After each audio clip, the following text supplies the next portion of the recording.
नमस्कार मु दुदी चांद मत बहुत खुशी लगुच एथलेटिक फेडरेशन ऑफ इंडिया एवं जो 36 मेंबर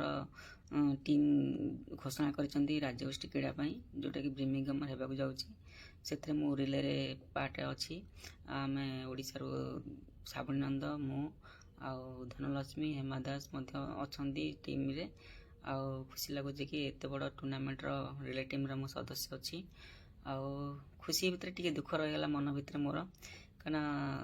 मेघा मेघा कंपटीशन में भाग नहीं आगुरी निजर इंडिविजुअल इवेंट जो 100 मीटर रे एशियन गेम हो वर्ल्ड यूनिवर्सिटी गेम हो कि रियो ओलंपिक हो टोकियो ओलंपिक हो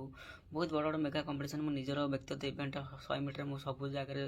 योगदान करे क्वालिफाई करके जाए कि दुखर विषय कमल गेम जो टाइमिंग दि जाता 11:31 ताहा मु क्वालिफाई कर पारे नहीं आउ से खाली जे द्युति चंद्र भूल ताहा नुहे मो पछरे जो मैंने सहायता जोगे आसुले से दोषी आज विशेषकर मुझे धन्यवाद देवी राज्य सरकार को विभिन्न प्रकार जो पॉलिसी बनई से पॉलिसी मध्य अनेक क्रीड़ाविद मानक प्रोत्साहन दि जाऊला मुझे उपकृत आगुरी होती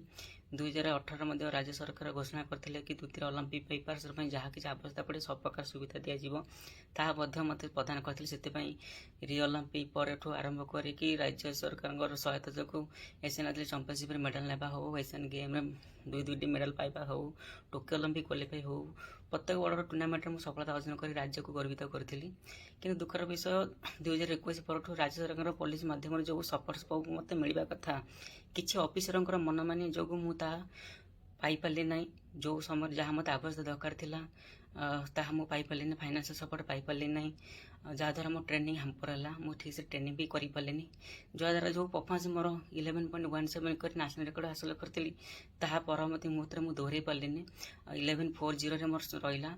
इंडिया नंबर 1 होता एथलेट आज इंडिया रे 100 मीटर सिल्वर पाइला हेमा दास गोल्ड पाइला मु सेकेंड पाइली सब दुखर कथा कि मत बहुत कष्ट लगुच कहीं गोटे क्रीड़ाविद हिसाब से दीर्घ 6 वर्ष है नेशनल नंबर 1 होकर रोली निजर व्यक्तिगत टाइम को प्रत्येक वर्ष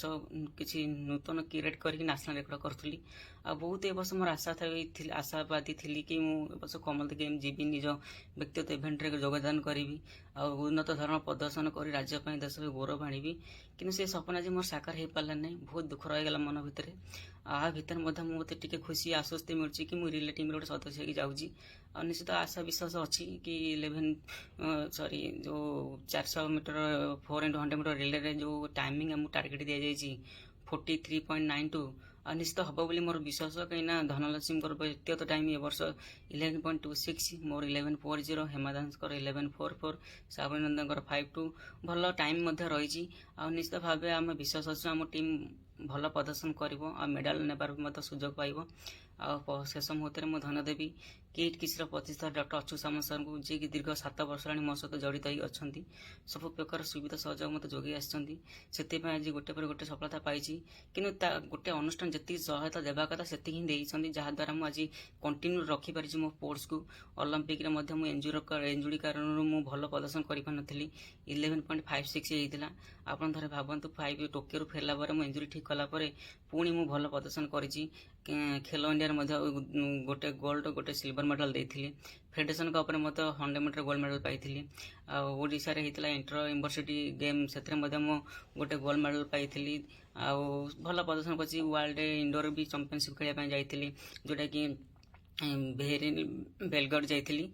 निश्चित भल प्रदर्शन भी कर वर्ष बहुत आशावादी थी कि कॉमनवेल्थ गेम एशियन गेम दुईटी कंपटीशन निजर व्यक्तिगत इवेंट में एंट्री करी किंतु भाग्यवशतः कोविड कारण जो एशियन गेम टी पोस्टपोन हो जाए नेक्स्ट ईयर ताप मत टाइम मिले निश्चित भल प्रदर्शन करके प्रिपरेशन करने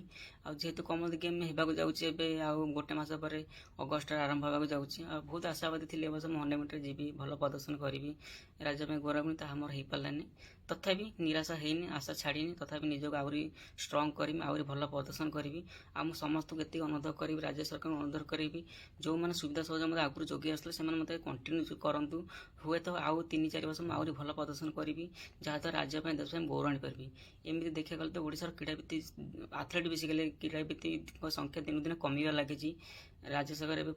ବାହାର ରାଜ୍ୟର ପିଲାମାନଙ୍କୁ ଆଡପ୍ଟ କରିକି ଭଲ ପ୍ରଦର୍ଶନ କରି ତାଙ୍କ ପିଛା ପଇସା ଖର୍ଚ୍ଚ କରୁଛନ୍ତି। ଯେଉଁମାନେ ବି ଭଲ ପ୍ରଦର୍ଶନ ସେମାନେ ଓଡ଼ିଶା ପାଇଁ କ'ଣ ପାଇଲେ? ଓଡ଼ିଶାର ନାଁ ତ କେଉଁଠି ରହିବନି, ସେ ତ ସେମାନେ ତାଙ୍କ ନିଜ ନିଜ ରାଜ୍ୟର ନାଁ ନେବେ। କିନ୍ତୁ ସହଯୋଗ ଯୋଗାଉଛନ୍ତି, ସେଇଟା ବହୁତ ବଡ଼ କଥା। ଅନେକ ଗରିବ କ୍ରୀଡ଼ାବିତମାନେ ଅଛନ୍ତି ଯେଉଁମାନଙ୍କୁ ସହାୟତା ଆବଶ୍ୟକତା ଅଛି, ଯେଉଁଟାକି ଆମ ରାଜ୍ୟ ସରକାର ତା ପ୍ରୋତ୍ସାହନ ରାଶି ଦେଉଛନ୍ତି। ହକିଠୁ ଆରମ୍ଭ କରିକି ବହୁତ ବଡ଼ ବଡ଼ ମେଗା ଟୁର୍ଣ୍ଣାମେଣ୍ଟ କରୁଛନ୍ତି। ଆଉ ମୁଁ ନିଶ୍ଚିତ ସାଧୁବାଦ ଜଣାଇବି ରାଜ୍ୟ ସରକାରଙ୍କୁ, ଏତେ ସୁନ୍ଦର ଟୁର୍ଣ୍ଣାମେଣ୍ଟ ଆରମ୍ଭ କରୁଛନ୍ତି ରାଜ୍ୟରେ। ଅନେକ କ୍ରୀଡ଼ାବିତମାନଙ୍କୁ ଏଇଟା ପ୍ରୋତ୍ସାହନ ଦେବ, ମାନେ ଉତ୍ସାହିତ କରିବ। ଆଉ ମୁଁ ଏତିକି ଅନୁରୋଧ କରିବି କି ଖାଲି କ୍ରୀଡ଼ା ଭିତ୍ତିଭୂମି ବଢ଼ାଇ ଦେଲେ କି ବଡ଼ ବଡ଼ ମେଗା କମ୍ପିଟିସନ୍ କରିଦେଲେ ଯେ ଓଡ଼ିଶାର କ୍ରୀଡ଼ାବିତମାନେ ବାହାରିଯିବ, ତାହା ନୁହେଁ। ଓଡ଼ିଶା କ୍ରୀଡ଼ାବିତମାନଙ୍କୁ କିଛି ପ୍ରୋତ୍ସାହନ ରାଶି ଦିଅନ୍ତୁ, ସପୋର୍ଟ କରନ୍ତୁ, ସହଯୋଗ କରନ୍ତୁ। ଯାହାଦ୍ୱାରା ଦେଖିବେ ଆଗାମୀ ଦିନରେ ଓଡ଼ିଶା ରାଜ୍ୟରେ ଅନେକ କ୍ରୀଡ଼ାବିତମାନେ ବାହାରିବେ, ଯାହାଦ୍ୱାରା ଆଗାମୀ ଭବିଷ୍ୟତରେ ଓଡ଼ିଶାର ନାଁ ଆହୁରି ଉଚ୍ଚ ଲେଭେଲକୁ ଯିବ। ଅନେକ ଭଲ ପ୍ରଦର୍ଶନ କରିବା, ରାଜ୍ୟ ପାଇଁ ଦେଶ ପାଇଁ ଗୌରବ ମଧ୍ୟ ଆଣିପାରିବେ। ନମସ୍କାର, ରହୁଛି।